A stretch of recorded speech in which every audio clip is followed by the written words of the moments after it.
Is this a glimpse into the not too distant future, showing how we could potentially be displaying our NFTs? Or perhaps they could be the size of a playing card. Or maybe even a hologram.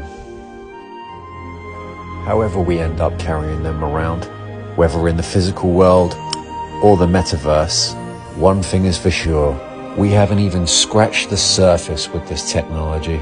The possibilities are endless, and a lot of things that we do now are going to be disrupted. How about some type of keyring? Or how about on a fancy keyring?